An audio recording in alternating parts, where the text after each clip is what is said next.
پایا جاتا ہے. اگر ذرہ برابر بھی تردد پایا جائے گا، شک پایا جائے گا، تو یہ نماز کسی کام کی نہیں ہے. اسی طریقے سے عدل میں تردد اگر پایا جائے تو پروردگار کیا وجہ ہے کہ کچھ لوگوں کو اتنا دے دیتا ہے، کچھ لوگوں کو اتنا کم دیتا ہے، کچھ لوگوں کی صحت ایسی ہے، کچھ لوگوں کے ساتھ یہ بیماری ہے، کچھ ایسے ہیں، کچھ ایسے ہیں. کسی ملک میں بہت زیادہ جو ہے آرائش ہے اور افزائش ہے، کسی ملک میں بہت زیادہ غربت ہے، کوئی شہر بہت زیادہ گرم ہے کہ جو وہاں پر زندگی مشکل ہے، کوئی شہر اور بہت سے علاقے بہت زیادہ ٹھنڈ ہے کہ وہاں سکون سے انسان زندگی گزار رہا ہے. پروردگار اتنی زیادہ جو ہے اللہ نے جو فرق رکھا ہے ان سب چیزوں میں، اللہ نے کیوں ایسا کیا؟ کیا ضرورت تھی؟ اللہ کو سب کو برابر برابر دینا تھا، سب کا نظام ایک جیسا ہونا تھا. جہاں یہ ذہن میں اس طریقے کے خرافات اور کفرانی چیزیں پیدا ہوئیں تو یقین جانیے کہ قرآن کی آیات کے مطابق اور انبیاء کی حدیثوں کے مطابق، معصومین کی فرمودات کے مطابق اگر کسی بھی طریقے سے عدل الہی میں تردد پیدا ہوگا تو نہ تمہاری نماز قبول ہونے والی ہے، نہ روزہ قبول ہونے والا ہے. اس بات کے لیے یعنی یقین ہونا چاہیے. یقین اسی طریقے سے جو ہے جہاں رسالت میں یقین، اور فرمائیے گا توحید میں یقین ہونا چاہیے تو نماز قبول ہوگی، توحید میں اور عدل میں یقین ہونا چاہیے تو انسان کے اعمال قبول ہوں گے. اسی طریقے سے رسالت ہے یعنی لا الہ الا اللہ کے بعد محمد رسول اللہ. اب محمد رسول اللہ کے معنی کیا ہے کہ محمد اگر جنگ کر رہے ہیں تو اس میں یقین ہونا چاہیے کہ صحیح کر رہے ہیں. محمد نے اگر صلح کی ہے تو اس میں یقین ہونا چاہیے. محمد مصطفیٰ اگر منبر پہ ہے تو یقین ہے. محمد اگر کسی کے بارے میں کچھ فرما رہے ہیں تو یقین ہونا چاہیے.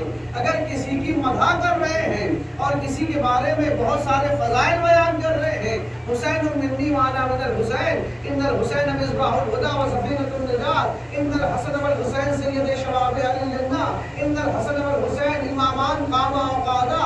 یہ تمام فضائل اگر بیان کر رہے ہیں، حضرت حسین الفارض ہو ونصرو ہو، اگر یہ بیان کر رہے ہیں کہ دیکھو یہ حسین ہے، اس کو پہچانو، حسین جنت کے جوانوں کے سردار ہیں، حسین چراغ ہدایت ہیں، حسین امام ہے، چاہے وہ صلح کرے چاہے وہ جنگ کرے. حسین وہ ہے کہ جن کے بارے میں پیغمبر فرما رہے ہیں کہ آزان رہتان حسن الحسین جنت کے پھولوں میں سے پھول ہیں اور ان کے پاس جنت کی خوشبو آتی ہے. تو یہ اگر حدیث نبوی پائی جا رہی ہے تو اس میں شک نہ کرو کہ کس طریقے سے ممکن ہے کہ نبی نے اس طریقے کی حدیث ارشاد فرمائی ہو. یہی وجہ ہے کہ پیغمبر کی حدیث میں شک کوئی کرتا ہے تب بھی وہ اسلام سے خارج ہے. پیغمبر کی حدیث کے علاوہ پیغمبر کے اعمال میں اگر کوئی تردد پیدا کرتا ہے تو وہ بھی اسلام سے خارج ہو جاتا ہے. اسی لیے بار بار قرآن نے کہا کہ یقین رکھو، اور فرمائیے گا یقین رکھو، شک میں نہ پڑو، یقین رکھو، تردد میں نہ پڑو. کیونکہ تردد کیا چیز ہوتی ہے؟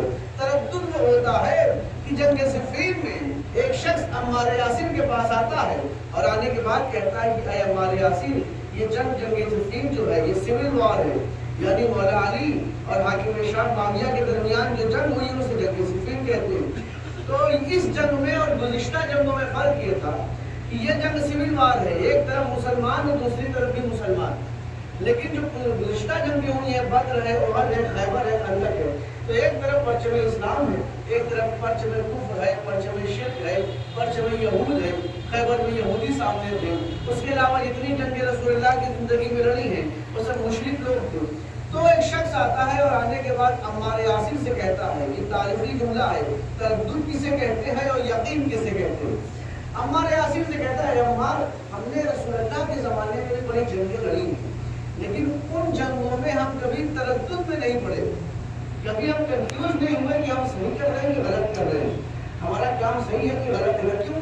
تو جب وہاں جنگیں ہوتی تھی رسول اللہ کے زمانے میں تو ہمارے پرچم پہ لا الہ الا اللہ لکھا ہوتا تھا، پرچم پہ لکھا ہو قرآن کی آیت لکھی ہوتی تھی، نصر من اللہ و فتح قریب لکھی ہوتی. لیکن جو اپوزٹ پرچم ہوتا تھا، جو سامنے والے لشکر کا پرچم ہوتا تھا، وہاں کے پرچم میں نہ قرآن کی آیت ہوتی تھی، نہ وہ کوئی کلمہ لکھتے تھے کیونکہ مسلمان ہی نہیں تھے. تو اپنے پرچم میں، اپنے جھنڈوں میں وہ چھوٹے چھوٹے بت لٹکائے رہتے تھے. اور فرمائیے وہ چھوٹے چھوٹے بت لٹکائے رہتے تھے. یا جو ہے بتوں کی مداح کے قصائد لکھے رہتے ہو، تو اس طریقے سے جو ہے بڑے آسانی سے پہچان میں آ جاتا تھا اپنا کون ہے، پرایا کون ہے، کون اپنے لشکر کا ہے، کون جو ہے دشمن کے لشکر کا ہے۔ دوست اور دشمن بڑی آسانی سے پہچان لیتے تھے۔ تو کیا اب کیا پریشانی ہے؟ تو پریشانی تو یہی ہے عمار، اور سنیے، پریشانی تو یہی ہے عمار کا، کیا پریشانی ہے؟ تو زمانہ عہد پیغمبر میں دوست اور دشمن کی پہچان بڑی آسان ہوتی تھی۔ ایک طرف نعرہ تکبیر ہے، ایک طرف یا لات یا حبل کے نعرے ہیں، ایک طرف کلمہ طیبہ لکھا ہوا ہے تو ایک طرف لات و حبل لٹکے ہوئے ہیں، ایک طرف نمازیں ہو رہی ہیں تو ایک طرف بتوں کی پرستش ہو رہی ہے۔ سمجھ میں آ جاتا تھا کہ کون اپنا ہے کون پرایا ہے، بول چال سے، رفتار سے، گفتار سے، کردار سے، ہر چیزیں سے اپنے پرائے کی پہچان ہو جاتی تھی۔ اب کیا پریشانی ہے؟ کہ اب یہی تو پریشانی ہے، حاکم شام جو لشکر لے کے آیا ہے وہ بھی مسلمان ہے، اور مولا علی جو لشکر لے کے آئے ہیں وہ بھی مسلمان ہیں۔ ادھر بھی نعرہ تکبیر ہے، ادھر بھی نعرہ تکبیر ہے، ادھر بھی پرچم پہ جو ہے آیت قرآنی لکھی ہے، ادھر بھی پرچموں پہ آیت قرآنی لکھی ہے، ادھر بھی قاری ہے، ادھر بھی قاری ہے، ادھر بھی حافظ ہے، ادھر بھی حافظ ہے، ادھر بھی جماعت سے نماز ہوتی ہے، ادھر بھی جماعت قائم ہوتی ہے، ادھر بھی لا الہ الا اللہ ہے، ادھر بھی لا الہ الا اللہ ہے۔ یہ بتاؤ حق کدھر ہے، باطل کدھر ہے؟ ادھر بھی قرآن پڑھنے والے، ادھر بھی قرآن پڑھنے والے، یہ بتاؤ حق کدھر ہے اور باطل کدھر ہے؟ ہمارے یاسر مسکرا کے کہتے ہیں اے شخص بس اتنا بتا دے کہ علی کدھر ہے، اے شخص بس اتنا بتا دے علی کدھر ہے۔ کہ کیوں؟ کہ تم نے حدیث نبوی نہیں سنی؟ علی مال حق والحیث مال حق، علی مال حق والحق مال علی، علی حق کے ساتھ ہے، حق علی کے ساتھ ہے، اور پروردگار حق کو ادھر ادھر موڑ دے کہ جدھر حق مڑتا چلا، جدھر علی مڑتے چلے جائے، یعنی جہاں جہاں علی جائیں گے ادھر ادھر حق چلا جائے گا۔ اب عجیب بات ہے، پیغمبر نے یہ جملہ بھی بڑے حسن و جمال کے ساتھ کہا، یہ نہیں کہا کہ علی کو ادھر موڑ دے جدھر حق مڑ جائے، بلکہ معیار اور پیرامیٹر جو بتایا ہے وہ علی کو بتایا ہے کہ علی جدھر جدھر مڑے حق کو پیچھے پیچھے لگا دینا۔ اگر یہاں پہ حق آگے ہو جاتا اور علی حق کے پیچھے ہوتے تو کم سے کم کچھ لمحوں کے لیے صحیح علی کی امامت خطرے میں پڑ جاتی۔ علی وہ ہے کہ جو آگے ہوتے ہیں تو کسی کے پیچھے نہیں ہوتے۔ یہی وجہ ہے کہ اللہ نے علی کو کائنات کا امام بنایا ہے۔ حق کی بھی اگر حیثیت ہے تو علی کے پیچھے چلے گا، علی سے آگے نہیں جا سکتا۔ سماعت میرے محمد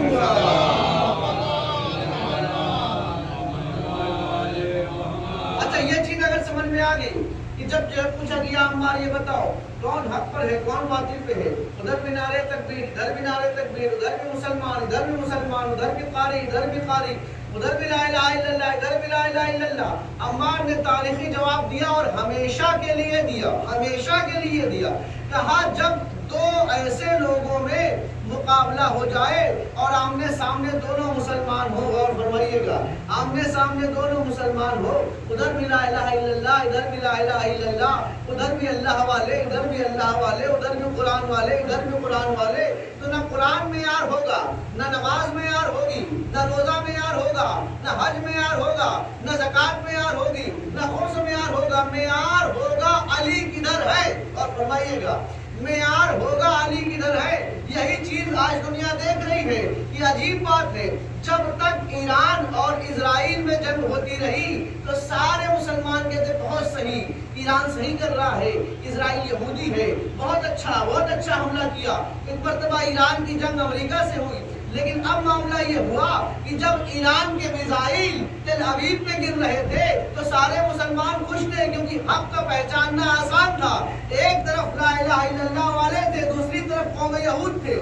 لیکن جیسے ہی ایران کے میزائل سعودی پہ گرنے لگے، قطر پہ گرنے لگے، دبئی پہ گرنے لگے، اور تمام تر ان ممالک پہ گرنے لگے کہ جہاں کلمہ پڑھا جاتا ہے، جہاں مسلمان رہتے ہیں، جہاں کا حاکم مسلمان ہے، جہاں کا رہن سہن اسلامی ہے، جہاں پرچم میں لا الہ الا اللہ لکھا ہوا ہے، جہاں خانہ کعبہ بھی ہے، اب لوگ پریشان، ارے مسلمان کے خلاف۔ عجیب بات ہے، یہ حق پر کون ہو سکتا ہے، یہ کیسے ممکن ہے؟ تو اسلامی بھائیوں میں جنگ ہو رہی ہے، یہاں تو معاملہ بگڑ گیا ہے، بگڑا کچھ نہیں ہے۔ وہی جنگ صفین یاد کرو، وہاں سوال یہ تھا کہ علی کدھر ہے، یہاں سوال یہ ہے کہ علی والے کدھر ہے۔ یہاں سوال یہ ہے کہ علی والے کدھر ہیں؟ جدھر علی ہے ادھر حق ہے، تو جدھر علی والے ہوں گے ادھر حق ہوگا. اس سلوات بھیجے محمد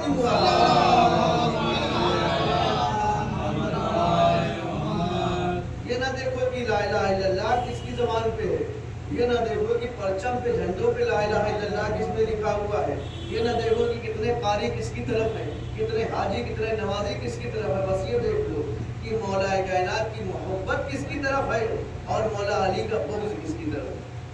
یہ معیار ہے، یہ معیار ہے. آپ کو باطل ہے، یہ میرا بنایا ہوا معیار نہیں ہے، پیغمبر کا دیا ہوا فارمولہ ہے. ایک سلوات بھیجے محمد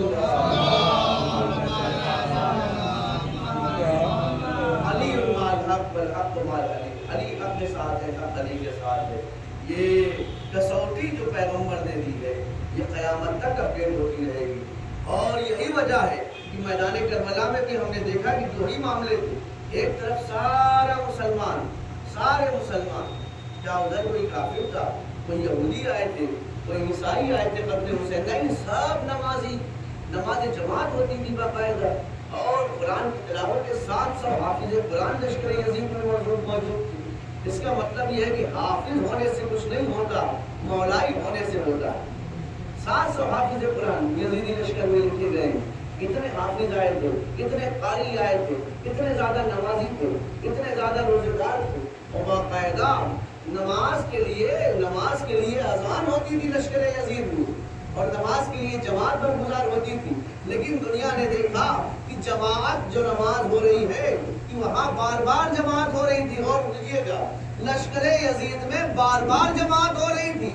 لشکر حسین میں ایک نماز ظہر ہوئی ہے، لیکن یہ ایک نماز ظہر کی جو جماعت ہے یزیدی لشکر کی ہر جماعت پہ بھاری ہے. کیوں ایسا ہے؟ کہ دونوں میں فرق یہ ہے کہ حسین کی طرف جو نماز ہے اس میں عشق علی پایا جاتا ہے، اور یزید کی طرف جو نماز ہے اس میں بغض علی پایا جاتا ہے. اس بات میں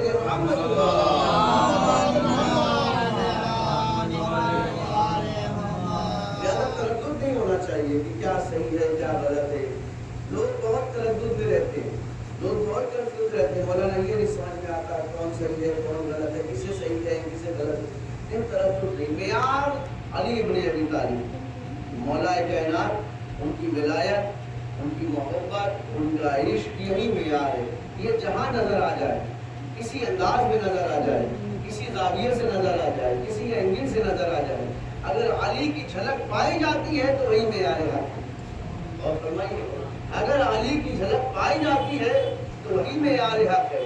اور یہی وجہ ہے کہ میدان کربلا میں امام حسین نے دیکھ لیا کہ کتنے دن سے آئے ہیں. 4 محرم سے، 2 محرم سے امام حسین کا قافلہ آیا ہے، 4 محرم سے لشکر یزید نے جو ہے قافلہ شروع کر دیا، اور بار بار لشکر پہ لشکر آ رہا ہے.